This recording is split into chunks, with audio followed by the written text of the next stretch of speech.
Grupo Jiménez Batista presenta Conversando con José Dolores Internacional. Jesús, me estás sanando. Jesús, me estás sanando. Por tu misericordia.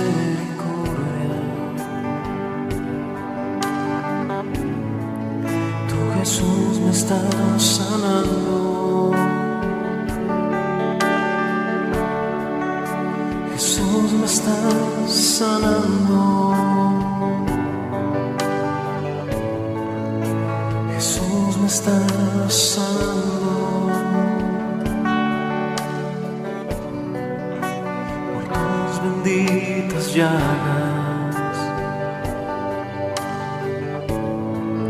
Tú, Jesús, me estás sanando.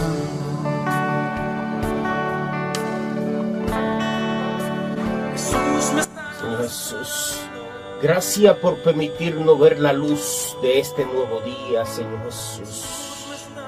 En nombre de cada uno de mis amigos televidentes, te damos la gracia, Señor.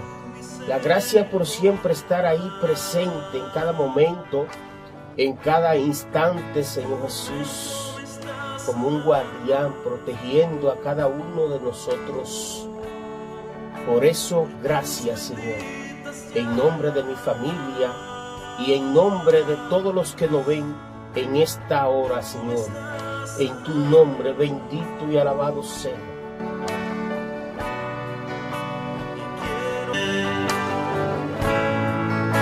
Que tú me estás sanando.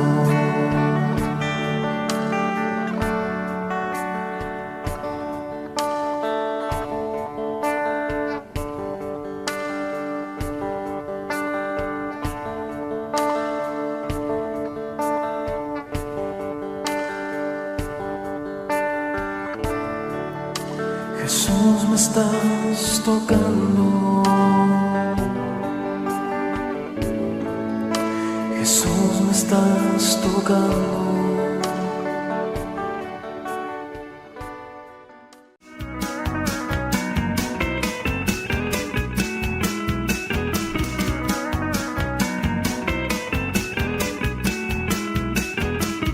Iniciando el día.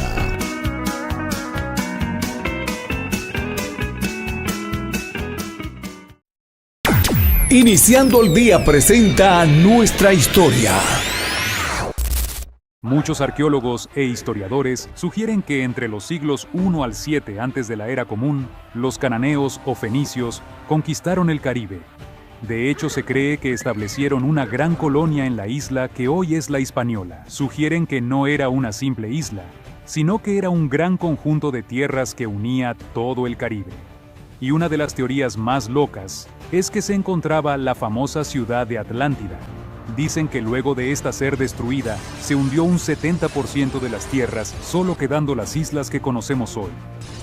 Hasta este punto, todo lo que mencionamos podría ser considerado mitos o leyendas, ya que no hay pruebas arqueológicas sustentables. La leyenda arqueológica continúa con que llegaron a la isla una especie de indígenas llamados guanajatabeyes, que se cree que provenían de algún lugar de América Central.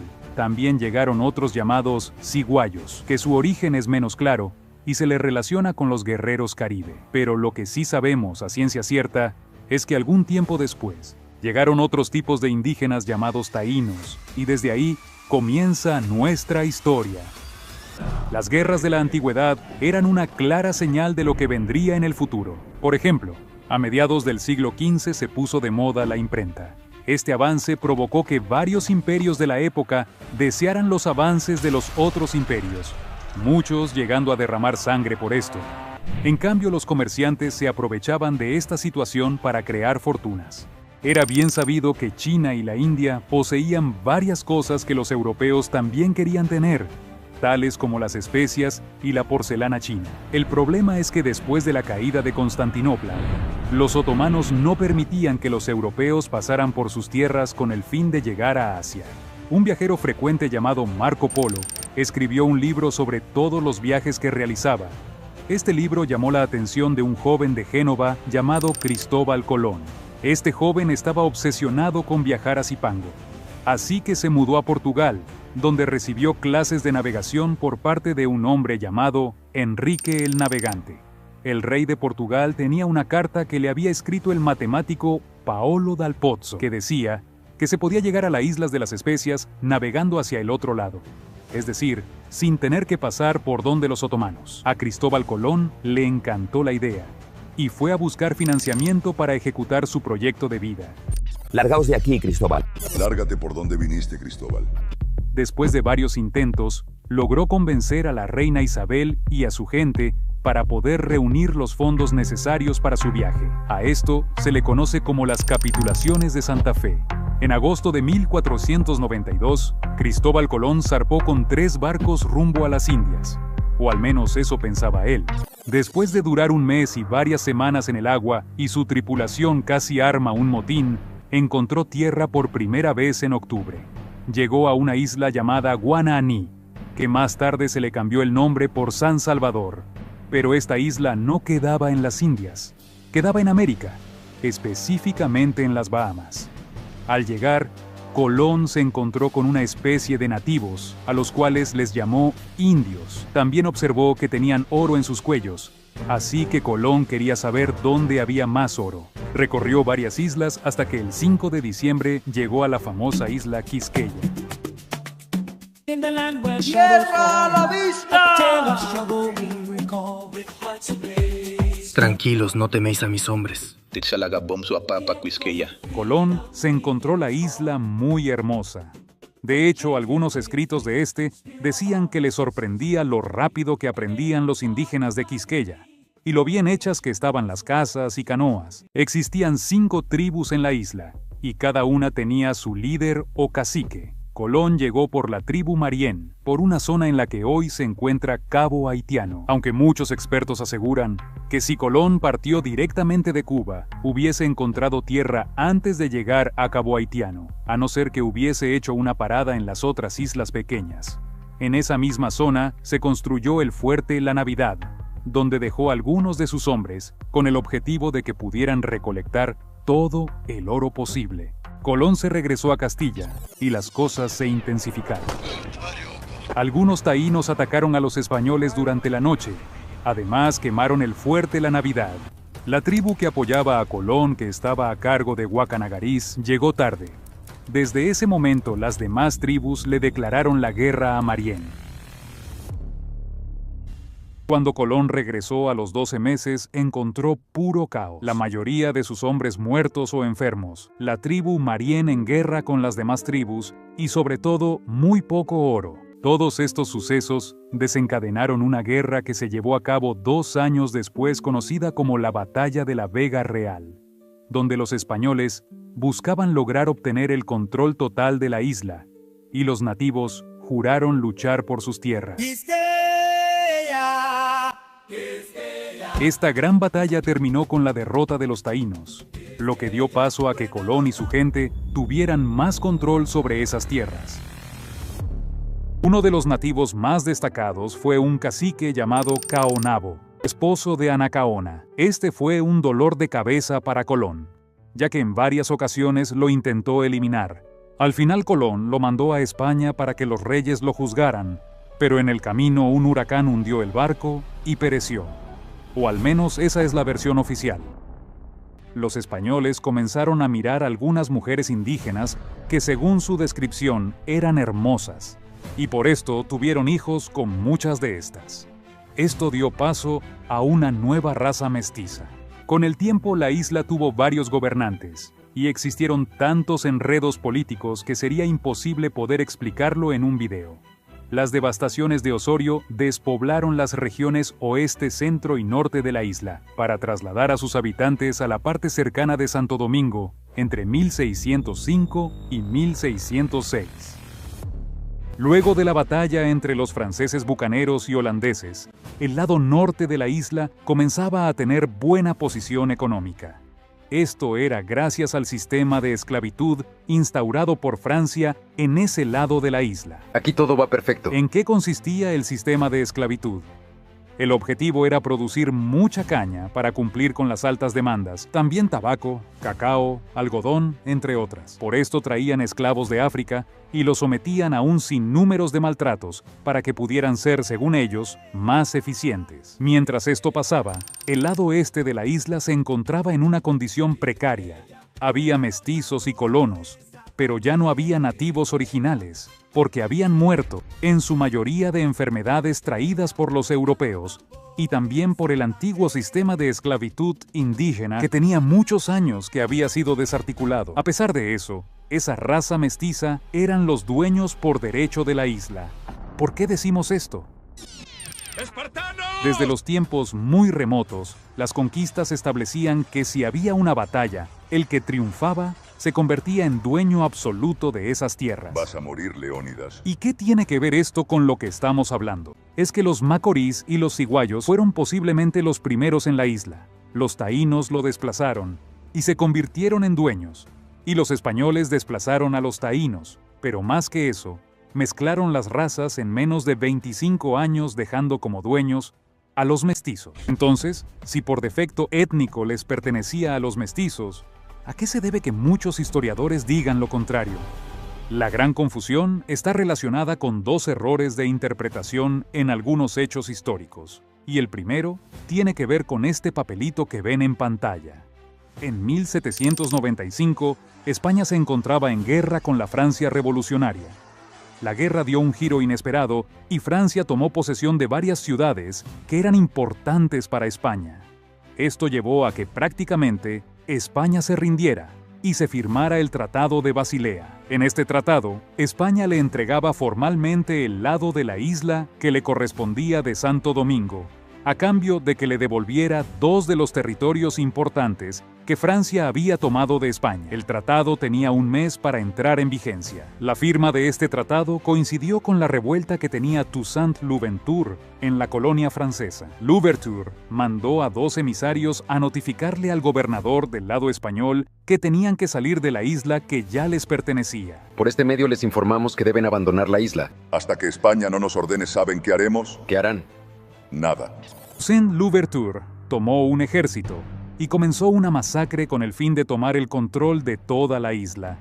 Fueron tantas las muertes y sin ninguna resistencia del otro lado, que muchos dominicanos españoles tuvieron que salir huyendo del país. Decimos dominicanos españoles a la raza mestiza de la isla con el fin de diferenciarlos. Para los que no están de acuerdo, les recordamos que los españoles tampoco existían, ya que ese país se llamaba Castilla, pero se dice España para que todos puedan entender a qué se refieren. Louverture proclamó una especie de independencia efímera desde casi la isla completa, y desde ahí comenzaban a sentirse dueños. Pero olvidan que Napoleón Bonaparte no se quedó de brazos cruzados. Mandó tropas para restablecer el orden en la isla, y por más que los haitianos intentaron aguantar, fueron derrotados por el ejército de Francia. Louverture y su gente fueron devueltos a su lado correspondiente en la isla. Y Francia instaura la esclavitud de nuevo. En el lado español, comenzaron a volver algunas de las personas que se habían ido en años anteriores. ¿Por qué Francia, a pesar de ser el dueño de la isla completa, la dividió en 2 partes y solo instauró la esclavitud en el lado de Haití? Las plantaciones y estructuras para la exportación y producción de las cosechas estaban de ese lado. Y tampoco se debe olvidar a los esclavos africanos. En el 1802, Toussaint Louverture fue capturado y enviado a Francia, donde finalmente moriría en el 1803. Todo parecía ir con su curso normal, pero no era así. En 1804, el Haití francés recibiría la ayuda de su mejor aliado. Y no estamos hablando de humanos, estamos hablando de un mosquito. Con la llegada de los africanos también vinieron múltiples enfermedades, entre ellas la fiebre amarilla. Dicha enfermedad, que es transmitida por un mosquito, fue aprovechada por los haitianos para lograr vencer a los franceses. Durante la noche y las lluvias torrenciales, el mosquito se reproducía con rapidez. Estas fueron las horas claves para atacar, hasta que el ejército de Francia se retiró de la isla. Esto llevó a que Haití declarara su independencia finalmente en el 1804. Tan solo un año después de esto, Jean-Jacques Dessalines comenzó sus planes de invasión al lado español, ya que según ellos también le correspondía por el Tratado de Basilea. Jacques Dessalines inició una cruel masacre nuevamente en el territorio español, llevando la división de la conquista a la mitad.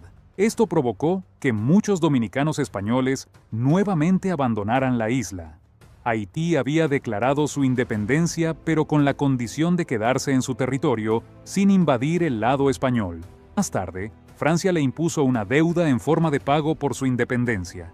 La primera parte de esto, Haití se lo pasó por la galleta y comenzó a invadir el lado español, por lo que Francia tuvo que enviar 5 barcos de guerra y un ejército para ponerle un freno a Jacques Dessalines. Mirando que podían ser derrotados y perderlo todo, Dessalines ordenó la retirada y su rendición. Pero no fue más que un engaño, ya que luego de esto masacró a Eddie Baez, hechos, no palabras.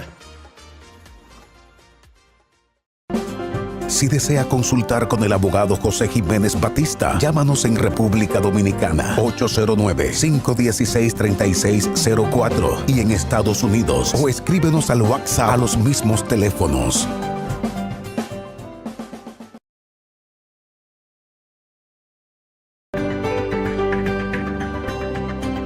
Para interactuar en nuestro chat en vivo y consultarnos totalmente gratis, visita y suscríbete a nuestro canal de YouTube, Jiménez Batista, Asesoría Migratoria y Consular.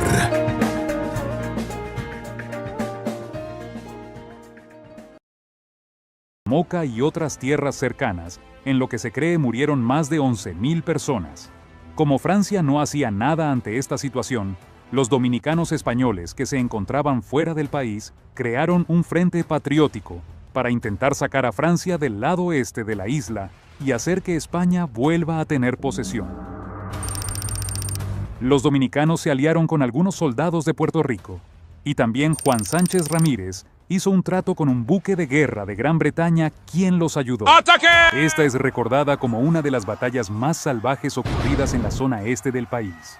Alto al fuego. En esta batalla, los dominicanos lograron su primera victoria y lograron sacar a los franceses de una vez por todas de la isla de Santo Domingo. Pero los haitianos seguían insistiendo que la isla le pertenecía por lo que decía el Tratado de Basilea. Pero en 1814 todo cambió. Sale a la luz el Tratado de París, donde Francia le cede formalmente el lado este de la isla de nuevo a España. Hasta este punto, por ley, más de la mitad de la isla pertenecía a España y el resto a Haití. Aunque había una que otra variación, todo parecía estar bien. En nombre de la República Independiente de Haití, Déjate de presentaciones y día que viniste. le traemos una propuesta. ¿Qué te hace pensar que nos interesa? Piénsenlo. Con la libertad de la isla completa podemos ayudarnos entre nosotros y ser grandes. Lárgate de aquí. Desde el 1809, la colonia española sufrió una gran crisis económica que tenía a la población preocupada. José Núñez de Cáceres formó un grupo para dar un golpe de estado a los que dirigían la isla y lograr una independencia. En el grupo rápidamente hubo discusiones y diferencias, puesto que el grupo de José Núñez de Cáceres quería lograr la independencia para anexarse a la Gran Colombia por medio de Simón Bolívar. En cambio, el otro grupo quería la anexión con Haití para unificar la isla. Mientras tanto, el presidente de Haití, Jean-Pierre Boyer, preparaba un ejército para invadir el otro lado de la isla. Además, estaba convenciendo a los mulatos de la zona occidental para que lo apoyaran en la unificación de la isla. Gran parte de estas regiones cercanas a Haití apoyaron la propuesta, y se comenzó la invasión por esas zonas. Este dato que daremos a continuación es curioso e interesante. La invasión haitiana comenzó antes de que los haitianos llegaran. Los aliados de Boyer comenzaron a tomar posesión de Dajabón, Montecristi y otras zonas cercanas para preparar todo para la llegada del ejército haitiano. Núñez de Cáceres se dio cuenta de esto y adelantó el golpe de estado. Ya habían intentado meses antes y habían fallado, pero ahora esperaron la oscuridad de la noche y en medio de una tormenta rodearon la fortaleza, donde se encontraba Pascual del Real, que era el capitán general de Santo Domingo. Fue arrestado y subido por la fuerza a un barco varios días después. Núñez de Cáceres declaró la independencia desde Santo Domingo y llamó al país como Estado independiente del Haití español. Tomó la bandera de la Gran Colombia como la nueva bandera oficial. Este acto fue rechazado por Santiago de los Caballeros, y esta ciudad apoyó a Boyer y su anexión. Esta noticia fue amarga para Cáceres, y para completar, muchos de los hombres que estaban con él lo abandonaron y se fueron con el otro grupo. Y la cereza del pastel, los reyes de España se dieron cuenta y le escribieron una carta a Cáceres acusándolo de múltiples crímenes y jurando venganza. Con todos los frentes en su contra, Cáceres mandó a un emisario a Venezuela para buscar la ayuda de Simón Bolívar. Simón Bolívar no se encontraba presente. En su lugar estaba José Antonio Páez. Bolívar no está, y no podemos ayudarlos ahora. Todo estaba en contra de Cáceres. Boyer, que sabía que Cáceres está prácticamente solo, le mandó una carta donde le expresaba que tomaría el resto de la isla de manera pacífica. Núñez de Cáceres no tuvo de otra que aceptar la anexión de Haití y cambiar nuevamente la bandera, esta vez por la del Haití francés. Cruzó la frontera con miles de hombres armados, pero estos no lanzaron ni un disparo. Pero tan solo unas semanas después, prohibió el idioma español, se prohibió la pelea de gallos, el matrimonio por la iglesia y hasta la misma iglesia. Y lo peor de todo fue la cacería contra los españoles y franceses que quedaban en la isla. Los sectores que apoyaron la anexión con Haití fueron los primeros afectados y los primeros que salieron huyendo a otros países. La isla duró 22 años bajo este sistema al que se le llamó la haitinización. Ser libre no es solo deshacerse de las cadenas de uno, sino vivir de una forma que respete y mejore la libertad de los demás. Un grupo de conocidos, algunos amigos y otros que nunca se habían visto, decidieron crear un movimiento encabezado por Juan Pablo Duarte. El objetivo de este movimiento no era simplemente dar un golpe de Estado. El objetivo era frenar desde dentro la haitinización y devolverlos a su lado correspondiente en la isla. Por su lado, España estaba reclamando su territorio, pero Haití ignoró por completo esta petición. Hasta Francia, que era enemigo de España, le advirtió a los haitianos que tomar esas tierras de tal manera era ilegítimo y una deshonra. Estamos convencidos de que entre dominicanos y haitianos no hay fusión posible. Estoy de acuerdo. Amigos míos, crearemos un nuevo estado independiente y le pondremos por nombre República Dominicana. Suena bien, solo que estamos algo corto de personal. Más tarde se uniría Francisco del Rosario Sánchez y Matías Ramón Mella. El lado español fue obligado a pagar impuestos para contribuir a una gran deuda impuesta por Francia después de la independencia de Haití en 1804. Había un partido liberal que pretendía llegar al poder y derrocar al presidente Boyer. La primera estrategia de este era unirse a este partido para acabar con Boyer y luego declarar su independencia. Pero el general haitiano Charles Gerald se dio cuenta del plan y encarceló a algunos miembros de la Trinitaria y mandó al exilio a Juan Pablo Duarte. En diciembre del 1843, Francisco del Rosario Sánchez le escribió una carta a Juan Pablo Duarte pidiendo que regrese, ya que estaban a punto de darse cuenta del plan. Juan Pablo Duarte había enfermado y se le hacía imposible regresar.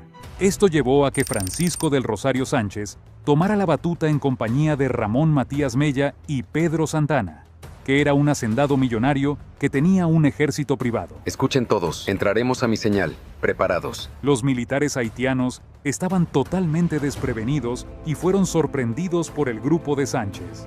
Mientras tanto, Matías Ramón Mella lanzaba el famoso trabucazo.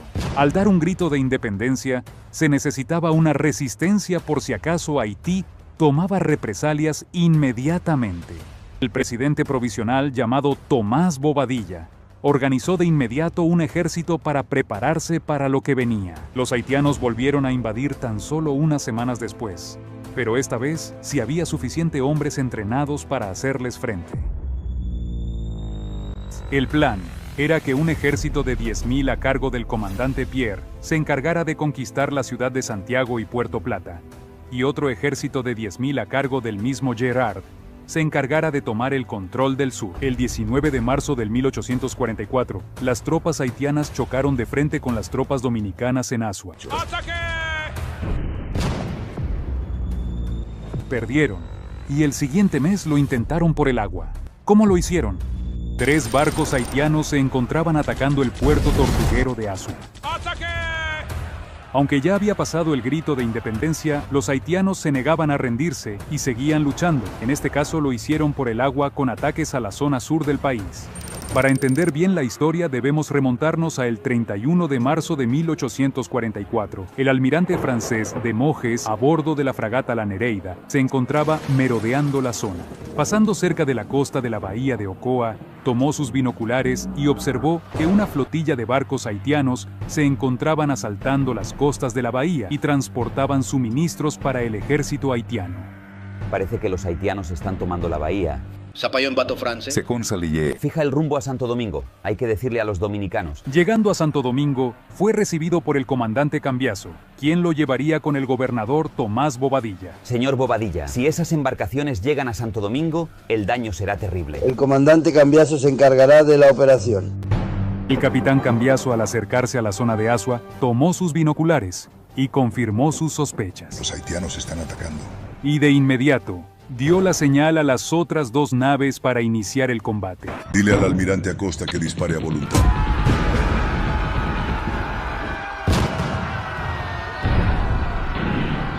Por más que los haitianos intentaron resistir, no pudieron, y fueron hundidas las 3 embarcaciones.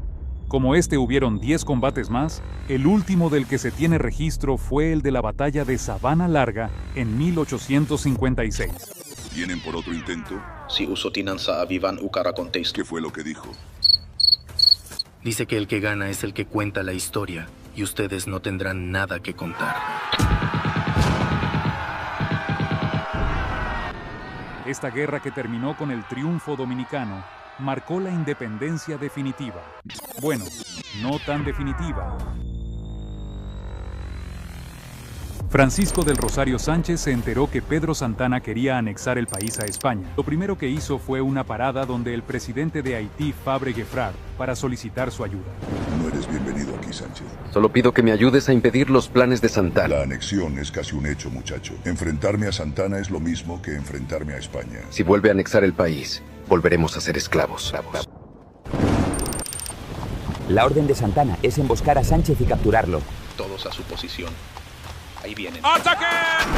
¡Cúbrete! Sánchez es una emboscada. Toma un caballo y vete de aquí. Alguien nos traicionó, pero debemos luchar. Los haitianos se retiraron, estamos solos. Ahí está Sánchez, disparen. Alto al fuego. Ayúdame a levantarme. No te muevas, no tienes a dónde ir. Por más que Sánchez intentó resistir, no pudo, y fue arrestado y llevado a una cárcel en San Juan. Tiempo después, Pedro Santana daría la orden de eliminarlo. Para lograrlo, hicieron un juicio prefabricado por orden de Santana, donde se condenaba a muerte a Sánchez y su grupo. Diles a los dominicos que muero con mi nación y por la nación. Y a mi familia, que no se acuerde de mi muerte para vengarla.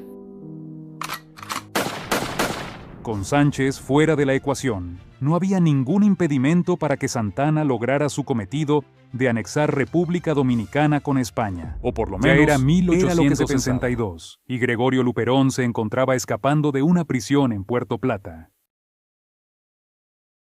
Había sido encarcelado por oponerse a la anexión con España. Huyó hacia el sur, donde tuvo que permanecer unos meses preparándose antes de ser uno de los protagonistas de esta historia.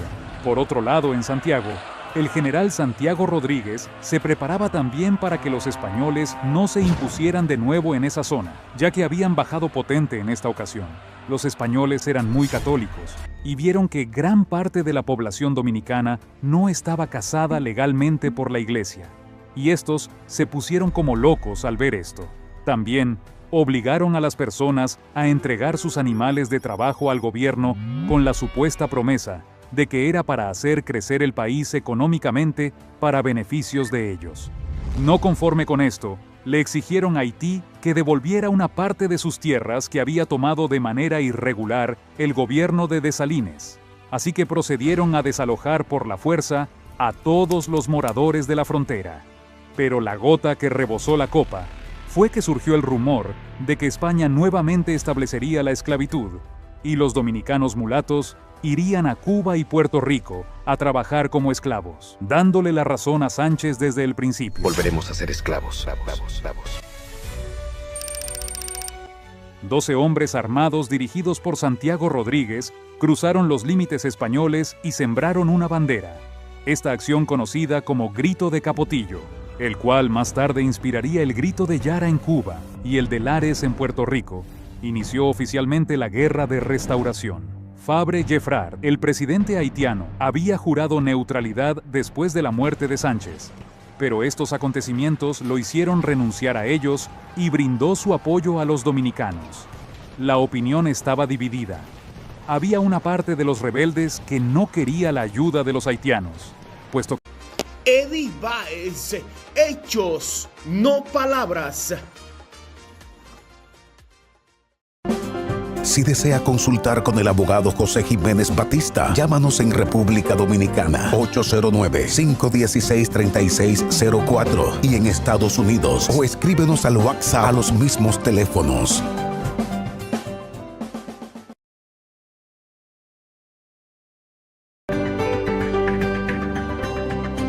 Para interactuar en nuestro chat en vivo y consultarnos totalmente gratis, visita y suscríbete a nuestro canal de YouTube. Jiménez Batista, Asesoría Migratoria y Consular.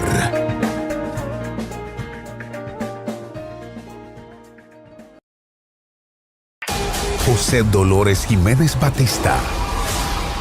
El futuro.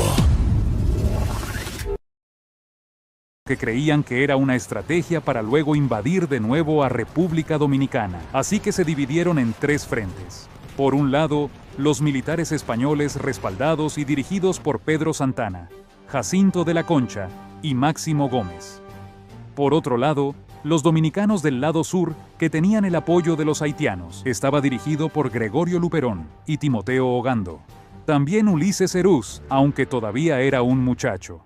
Finalmente, el Frente del Cibao con figuras como Santiago Rodríguez, Matías Ramón Mella y Gaspar Polanco. El 13 de septiembre, un ejército de más de 6.000 hombres dominicanos, liderados por Gaspar Polanco, tomaron la fortaleza San Luis en Santiago. La estrategia fue incendiar toda la fortaleza para que los españoles la abandonaran. Los hombres españoles no tuvieron de otra que huir despavoridos, ya que en la fortaleza se encontraba su arsenal de guerra. Haití, por su parte, colaboró con armas y suministros para los rebeldes dominicanos. Además, el presidente haitiano estaba presionando a Estados Unidos para que interviniera. El libro llamado La Isla de Dos Cabezas menciona que los motivos del presidente Fabre para su accionar era el miedo que sentía su pueblo por la esclavitud. Ellos estaban seguros que España luego atacaría a Haití. Además, este libro también menciona que Fabre recibiría grandes beneficios del comercio dominicano al finalizar la transición. Muchos expertos aseguran que si los haitianos hubiesen tenido la fuerza militar que supuestamente figura en algunos libros, hubiesen evitado sin problema la anexión. Pero esto confirma que las fuerzas de Pedro Santana seguían siendo superiores a las fuerzas haitianas. Puesto que los haitianos no tenían que vencer a España, recuerden que no estamos hablando de una invasión, era un tratado de anexión que salía de parte de Pedro Santana. España ni siquiera estaba tan convencido, ya que existía la política Monroe, y temían que Estados Unidos intervinieran. En pocas palabras, Haití tuvo la oportunidad de invadir República Dominicana de una vez por todas, pero esta vez, el presidente de turno decidió que no sería buena idea, y preferían arriesgarse a una invasión española. Pero volviendo al hilo de la historia, los restauradores, después de incendiar la fortaleza en Santiago, Pedro Santana, comenzaron a ganar terreno. Había renunciado a la presidencia en 1862, había sido nombrado general del ejército español. Al enterarse del éxito de los restauradores en Santiago, decidió armar un ejército desde Santo Domingo para llegar hasta Puerto Plata y tomar el control del Cibao. La travesía fue terrible. Una tormenta los azotó por 2 días, obligándolos a acampar. La fiebre amarilla estaba azotando todavía el país y fue acabando muchos de los hombres de Santana. Se enfrentaron contra animales salvajes, mal tiempo y enfermedad, pero esto no los detuvo. Y finalmente, llegaron a un pueblito donde los restauradores se percataron y atacaron. pero fueron vencidos por Santana y su gente. Gregorio Luperón se enteró y desde Puerto Plata envió tropas para enfrentarse con Santana, pero estas tampoco tuvieron éxito. Gregorio Luperón, al ser vencido estratégicamente por Santana, se dio cuenta que tenía que ajustar su método de ataque. Luperón armó un ejército donde él, personalmente, pretendía verse cara a cara con Santana. Pero esta batalla no llegó a ocurrir, ya que Santana enfermó y en compañía de 450 hombres, abandonó el campamento y se devolvió a Santo Domingo. Luperón dividió sus tropas en dos partes. Una la dejó frente al combate en Puerto Plata y la otra tenía como objetivo llegar a Santo Domingo. Las tropas de Santana se midieron con las tropas de Luperón en Monte Plata, lo que se conoce como la Batalla de Arroyo Bermejo. Aunque ninguno de los dos estuvo presente, las estrategias infundadas por Santana dieron resultado nuevamente.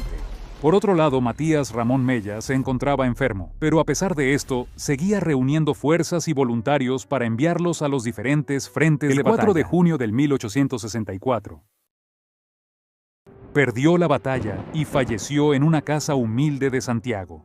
Tan solo 10 días después, falleció en Santo Domingo Pedro Santana, de una inflamación cerebral. Pedro Santana había desacatado las órdenes del Reino de España y había actuado por voluntad propia. Esto lo llevó a ganarle varias veces a Gregorio Luperón, pero los españoles vieron esto como una ofensa y lo relevaron de su cargo.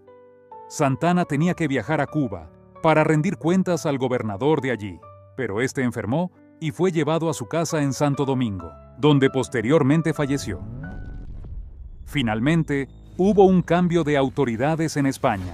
Estas nuevas autoridades tenían una ideología más pacifista y decidieron mejor dialogar con los dominicanos, aunque algunos historiadores afirman que los españoles reconocieron que la guerra nunca iba a acabar, ya que el ejército de Santana, tras su muerte, cambió de bando y se unió a los restauradores. El diálogo entre España y República Dominicana se llevó a cabo a través de las mediaciones del presidente Fabre de Haití.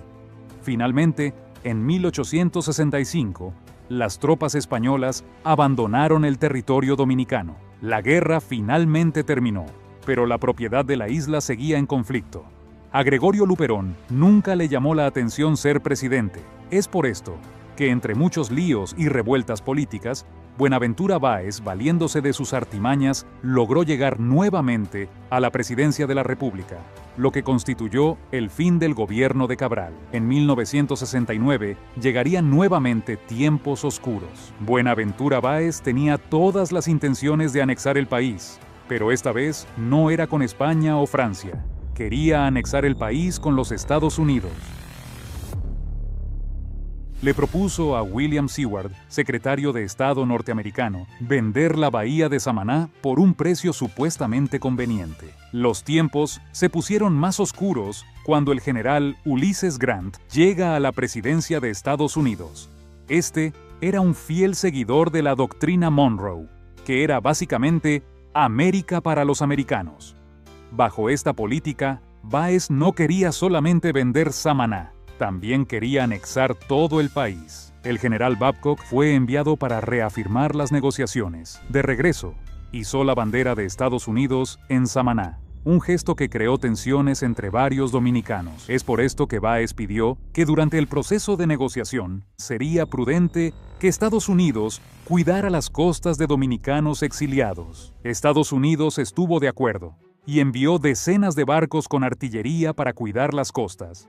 Además, el presidente Báez también lanzó al agua sus propias embarcaciones, y no solo cerca de Samaná, sino también cerca de las costas de Haití. Precisamente el presidente haitiano dio a Gregorio Luperón un barco mercantil que tenía buena velocidad. Gregorio Luperón lo vio tuneable, así que le realizó varias modificaciones y le puso varios cañones. Con este barco Luperón hizo múltiples hazañas, como enfrentarse él solo a 2 barcos de Báez y hundirlos, como también escaparse de los norteamericanos mientras le lanzaba cañonazos. Finalmente, Luperón sintió que estaba luchando solo, así que no tuvo de otra que desembarcar. Aunque finalmente, El proyecto no fue aprobado por Estados Unidos y por tanto la anexión no se llevó a cabo. Tiempo más tarde la dictadura de Ulises Eroz intentaría nuevamente la anexión, lo que desencadenó un lío político que tuvo consecuencias durante décadas y terminó en la intervención de los Estados Unidos en 1916. Pero eso es material para otro video. Después de analizar todas las guerras y el papel que cada uno desempeñó, la pregunta sigue pendiente. ¿A quién pertenece la isla? Para que cada quien pueda sacar su conclusión, debemos volver unos añitos atrás, al 1856. Y es que en ese año, más de una década después de República Dominicana declarar su independencia, fue cuando los países grandes comenzaron a reconocer a República Dominicana como país. Reconocieron a República Dominicana el Reino Unido, Francia, Estados Unidos y la misma España. Estos reconocimientos se hacen a través de documentos oficiales como los que se ven en pantalla. En los reconocimientos oficiales no se menciona a República Dominicana como dueña completa de la isla. En los documentos solo se resalta que a República Dominicana le pertenece la parte oriental. Pero lo interesante aquí es que la República Dominicana declaró su independencia 40 años después de Haití, y aún así, en ningún documento oficial aparece Haití como dueño ni de un solo metro de tierra.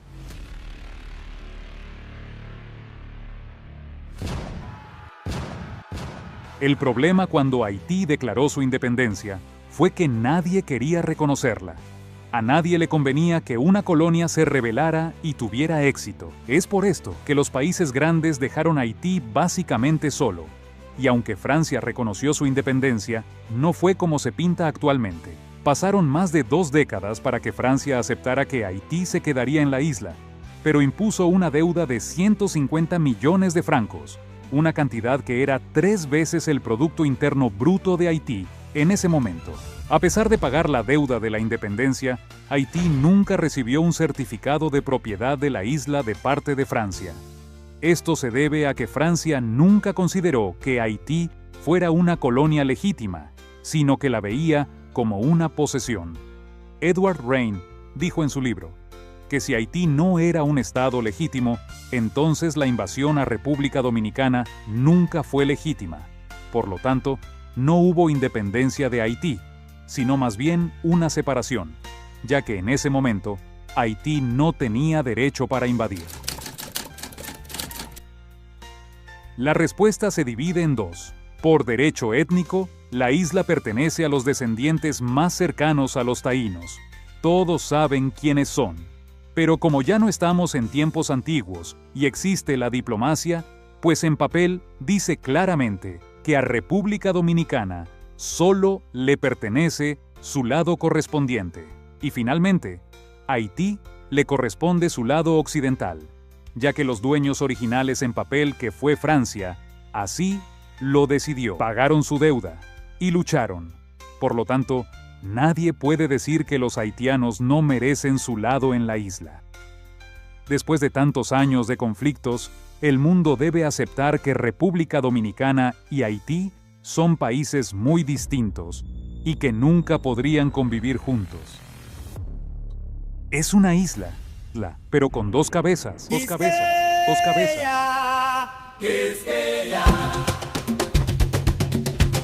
Quisqueya, suenan los tambores, ataque.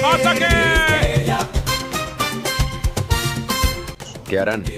Nada. Suenan los tambores, ataque. Alguien nos traicionó, pero debemos luchar.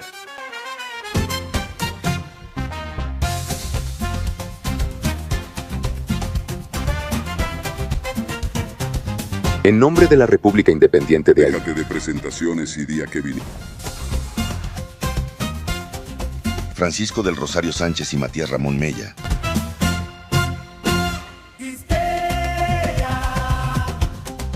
Estamos convencidos de que entre dominicanos y haitianos no hay fusión posible.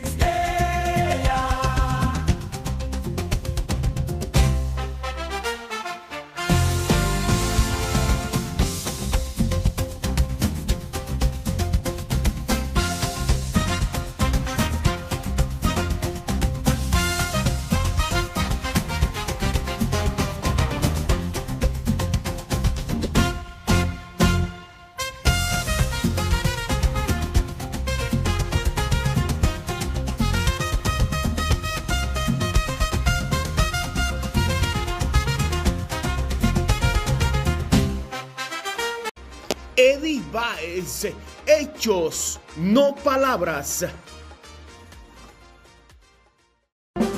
Si desea consultar con el abogado José Jiménez Batista, llámanos en República Dominicana 809-516-3604 y en Estados Unidos, o escríbenos al WhatsApp a los mismos teléfonos.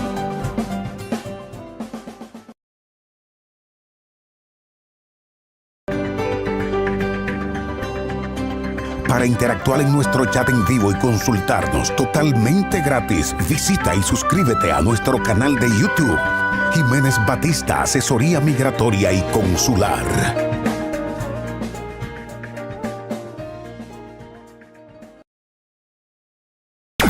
Iniciando el día presentó Nuestra Historia. Conversando con José Dolores, presenta la orientación del abogado.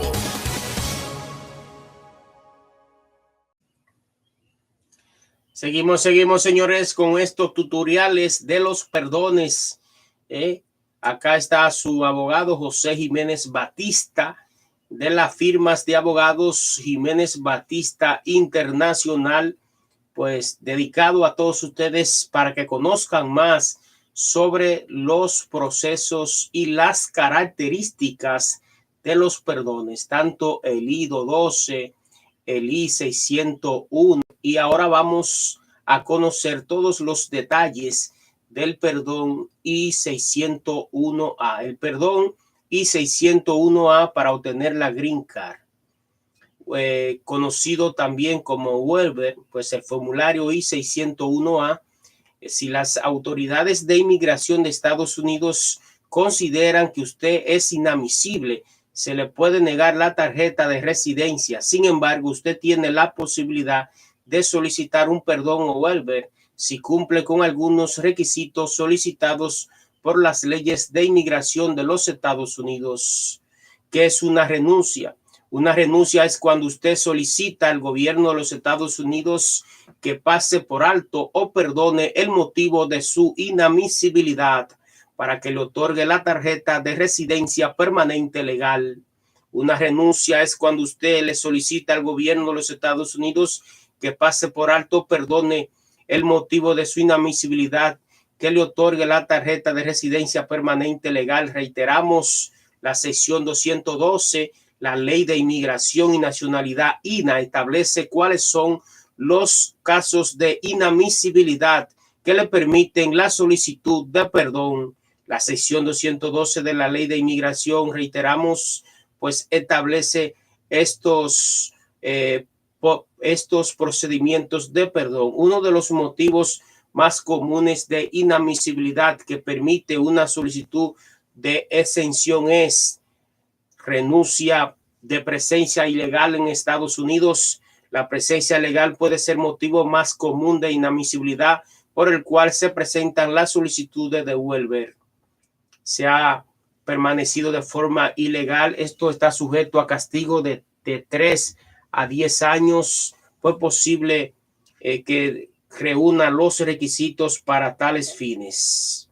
Interesantes, señores, estos temas que estamos conociendo el día de hoy, pues sobre los perdones acá en los Estados Unidos de Norteamérica. Continuamos con más, pues como les decía, reiterando, si la permanencia de forma ilegal está sujeto al castigo de 3 a 10 años, esto es posible que reúna los requisitos para presentar el formulario I-601A, que es la solicitud de exención provisional por presencia legal.